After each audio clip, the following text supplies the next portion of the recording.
we're on to the next episode. So welcome to BS with Joe. Finger pointing might be a good cue for you to know the different episodes. It might be. Let's see. Yeah. All right. Episode 4, Status Goods and Welfare Optics. Yep. Welcome back. Welcome back. Yes. This is Privilege Unpacked, Episode 4. Last time we broke down resentment and why it gets so heated about fairness and rules. Today we're going to talk about why certain people, why do certain objects like sneakers, iPhones, headphones create outrage when poor families have them? Yeah, the latest smartphone, the new car. Why do status goods become a flashpoint for debates on welfare and assistance? Which is one of the things that came up in that rant. Well, it's the haves and the have-nots. Exactly. So what truly is a have?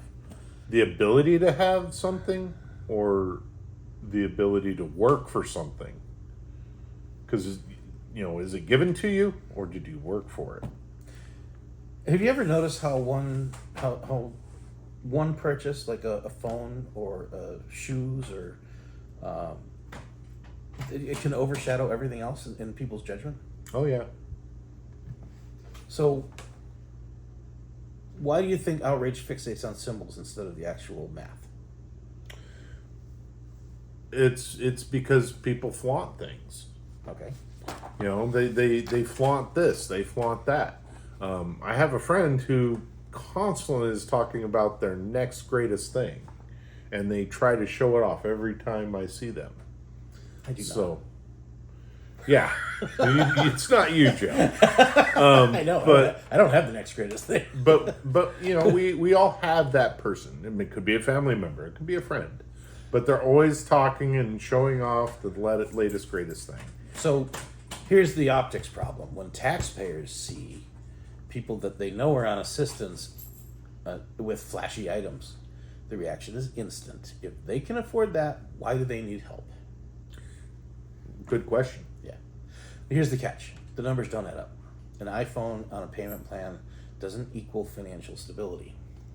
Well, no. I mean, you look at people make stupid purchases all the time, but are we to bail them out because of their stupidity all the time? I mean, a pair of Nike sneakers could be less than a month's groceries. Right. Well, also you look at, people buying prepared goods on EBT versus buying... You're not allowed to buy prepared goods. Well, not now. Not hot fooding. Not now, but they were working on making it available to where people can buy hot foods instead of preparing the foods, because they're going to say, they don't know how to cook for themselves. Learn. Well, that's the thing, is if the government constantly allows and coddles people, they will never know. Some people don't know how to be financially stable. And here's the thing: how much of this is actually about envy versus where are my tax dollars going? And I think a lot of it is I'm to the point where I want to know where my tax dollars are going, and I also want to look at, are these assistance programs actually helping them, or are they kind of like, giving money to that drug addict? What is he going to do with that money? He's going to go buy more drugs. So are these people using these government assistance programs to help themselves, or are they using it to get their fix? Okay, so here's that one. Shifting definition of privilege. Yeah. So you've got the personal responsibility, the economic assistance, and race versus gender. Here's race versus gender. Mm-hmm. That's been going down. And personal responsibility is going up. Yeah, personal responsibility is going up, and economic advantages are going down. So that's what I'm saying. Privilege it doesn't mean the same thing it did in 1970. No. So, and then the public economic outlook, pretty stagnant. Yeah, pretty stagnant. Yeah. Well, I don't know. I think some of those numbers are skewed. At least the public economic outlook. That's not the economic situation, it's the economic outlook. outlook of the government or Outlook of the our people? Yeah. I It fluctuates, but it's not. It's not I going don't that know. crazy. I don't know. I don't like those numbers, and I don't agree with the numbers. Although I'm going to trust the numbers because I have to. I don't have anything else to go by. Yeah. But let's just unpack that for a little bit. So, Okay. You look at cost of goods. Mm-hmm. Your eggs. You look at eggs; they've been all over the place. Yeah. So that's directly tied to economics. Well, it's tied to a bird flu. Well, yeah, but the cost of it, you purchasing those goods, Yeah. and the dollar that you earn every day, is that equal? No. No, so the economic outlook can't not be stagnant. You look at home prices, you look at car prices, you look at gas prices, and you look at your overall income. See, now you're talking about income versus inflation. That's another story entirely. Right, but that's all about economics. That doesn't really affect the economic perception See, of what is, right, so this is what the people think of the economics. Yes. Okay. I was needing clarification on that. Yeah, 'cause this it's isn't kind the of- actual economy. This is just what people What the perceive average the person economy. thinks the economy is. So I think it's doing fine. Right. That's scary. Isn't it? So another piece of this is culture. Advertising and pop culture push status goods the hardest at the lower income demographics. Mm-hmm. So when you live in a world where identity belongs to having self-worth tied to brands and status items, peer pressure makes the essential objects.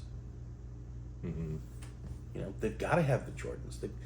How many times have you seen somebody that looks like they probably don't have 2 pennies to rub together has a Louis Vuitton bag? I don't see that very often. I do. Of course, I drove a city bus. Yeah, you drive a city bus. So your optics are way different than my optics. I'm actually driving around guests that are going to a theme park. Yeah. So they have the ability to buy a Louis Vuitton. But I don't see them carry them around a whole lot. Is it fair, though, to blame them for wanting culture items?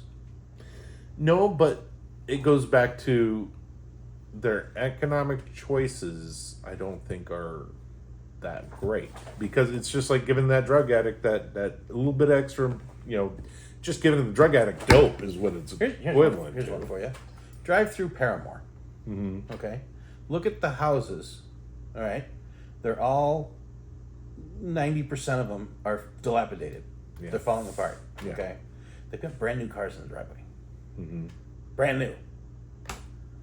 Well, but also they could be renting the place that they're staying, and they could be possessing and owning the car. I mean, it doesn't make sense to me if you're struggling economically and you're let's say your income is $35,000-$40,000 a year, all right? Mm-hmm. You can't afford $1,000 a month paycheck or payment on a car plus insurance. No. You're right. But that's where the rant could be coming from that we're trying to get through. It's not that they're taking advantage of the system. It's that they make very poor economic choices. Yeah. And so by us giving these individuals these advantages by the government, is this actually hindering them to growing economically, or is it just giving them their fix? Well, the data shows that most of the assistance money goes towards necessities, food, rent, healthcare. But the myths about welfare fraud persist because the status items are visible. Well, and that's clear. Yeah. So if they're visible, what are they actually spending their money on? Exactly. Yeah. Right. So that visibility becomes truth, whether it's proof or not. Yeah. And so that validates the rant. It does. So the outrage over status goods it's not really about money, it's about perception. So we're going into the perception. They still don't have 2 pennies to rub together, but they've got that item. Mm-hmm. We're going from resentment to now optics. Right. Yeah. Peer pressure. Yes. Um, It's about perception. It's about optics. It's about what looks fair or unfair. And until we separate the symbols from reality, resentment all feeds the debate. it's got to be fair. I got to have my BMW in the driveway. Okay. I gotta have my Air Jordans. I mean, yes, I drive a Mercedes. It's a 20-year-old Mercedes. That's a whole other topic. You know, and there's the Louis Vuitton, and then there's the fake Louis Vuitton. Right. Or the Gucci bag that's not really, it's Gucci with one C. It's Gucci and Yeah. Gucci. But so the optics, they're always played with. Yeah. And yes, everybody wants to have the nicest, greatest, newest thing. So are we judging people by what they own or what they need? We should be judging them on what they need, not by what they own. But the optics are, he's got Jordans, he's wearing brand new jeans, he's got this designer sweatshirt. Well, and that goes back whatever. to what is their real need. Because if they have these items, then their need is not the advantages that they're giving. They need to be restricted a little bit on those. Okay. I mean, they have to learn a lesson. I'm sorry, everybody had to learn a lesson. I had to learn how to be economically responsible. Luckily, I had teachers help teach me how to be economically responsible. But these adults, these people that are on these assistance programs, they're looking to stay on them for a lifetime. Right. And maybe they're, and this is my perception, they could be spending their money like this so they could stay on those programs. It's possible. Because then they could say, "Look, I have none of the money. I need more of that money, so that way I can, I know I have the BMW, but I need the Louis Vuitton as well." Gotta have it. You know, So in our next episode, we're going to talk about the protesters. well, before we end on that, that's where we need to bring back shame. Okay. Instead of having those individuals. Why am I picturing Cersei Lannister in Game of Thrones? You have a dirty mind.